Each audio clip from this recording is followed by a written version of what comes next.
Hello! This channel still exists, and some of you are still subscribed to it, which is kind of weird. So last year, I sort of rediscovered reading. That sounds weird, but it's kind of true. In particular, reading fiction. I had not been reading anywhere near as much as I guess I feel was appropriate, and I started reading an awful lot more this last year, and I've resolved this year that I would like to read a book every day in 2016. Just a little insane, but I'm going to work on it. We're going to see how that's going to go, but I figured, why not spin this channel up and, talk about those books while we do that. But of course, as we're starting the new year, I figured I would start by first talking about 2015 and the great, wonderful books of 2015, of which I have read maybe two, as far as books that were published in 2015. I read a fair number of the YouTuber memoirs, which I have mixed feelings about. People having memoirs feels, I don't know. The books were good, though, generally, on the average. I really, really liked Felicia Day's book. That was probably my favorite of kind of the big memoir saga of 2015, so that's worth mentioning. But I found myself that basically, the past few years, I've kind of confined myself to reading various nonfiction stuff, generally self-helpy stuff or financial advice stuff or businessy stuff. A lot of it is really, really bad, which is surprising. I think we have this sort of attitude, which I guess is probably not so prevalent within the booktube community, though, but that basically you're supposed to read to try and better yourself, and that you're furthering your education, and so there's this whole genre of nonfiction that is supposed to be, the stuff that proper adults read. That you don't read for fun anymore, you read for learning.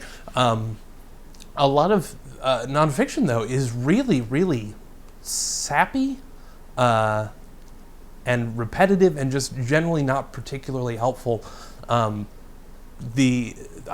did read this year two books by Kelly McGonigal, and I would recommend that you check out her books because they were very, very good.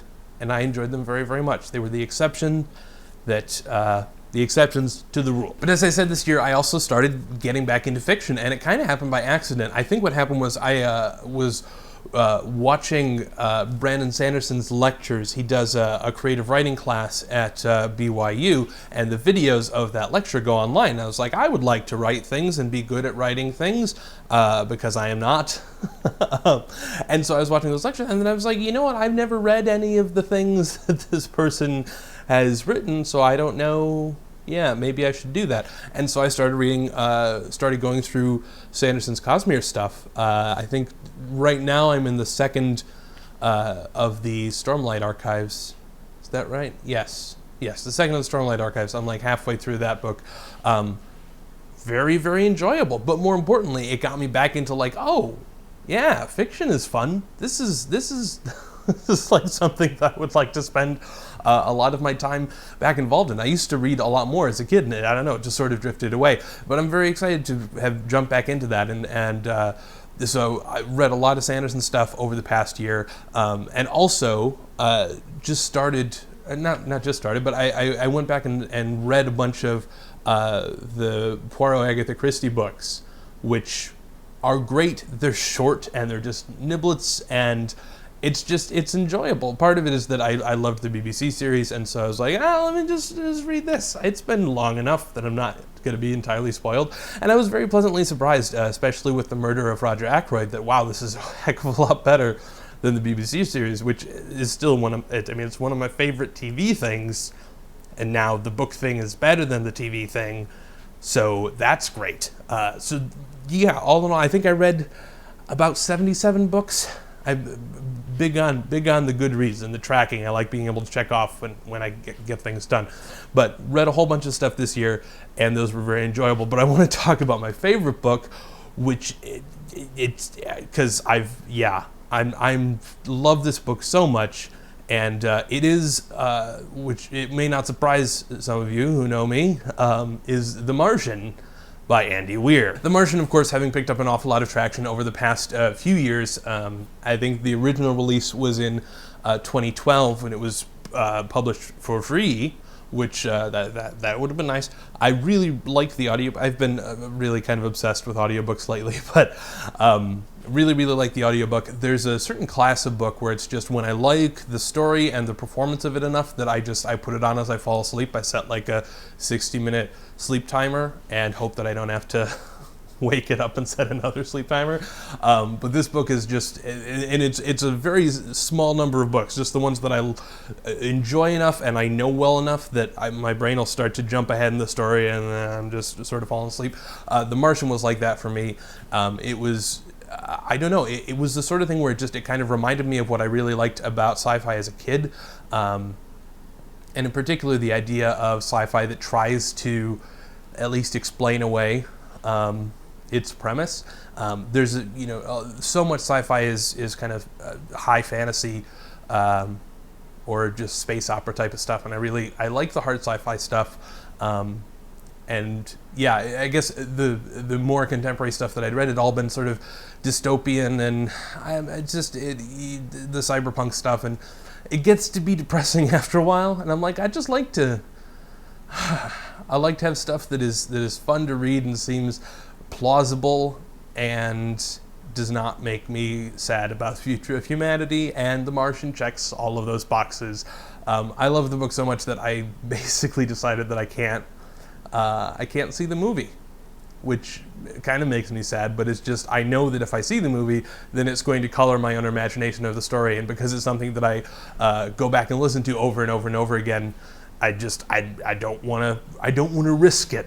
I loved The Martian that much, so that was definitely my favorite read of 2015.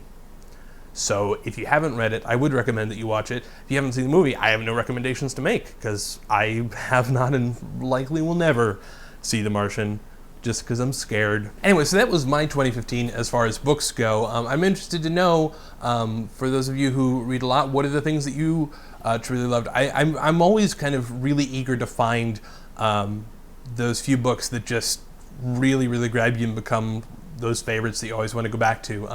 I was surprised, Ready Player One, I went back and tried to reread that, because that was, I think, my favorite book from 2014, or at least I read in 2014. I went back and I was like, I actually don't care for this anywhere near as much. I think it was mostly just the novelty of the premise at the time. And then I went back and was like, this doesn't hold up. The Martian for me totally holds up. And so I'm ravenous. I'm like, I gotta find the next thing. So I'm interested to know if you guys encountered anything that was like that. Let me know in the comments. I'm also, so this year I'm reading a fair bit of Arthur C. Clarke. I'm reading more Agatha Christie stuff, and then just generally sort of jumping around. But I'm hoping that I'll be able to make kind of videos every week, maybe, and talk about the books that I read that week, and then recommend stuff that was good, and maybe pan stuff that was bad, and give kind of general thoughts on all of those things. If that, and maybe that'll be interesting to you, and maybe it won't. And that's, why you have a mouse and keyboard, or touchscreen, or futuristic device for consuming media. Words are weird. Books are good. Cheers.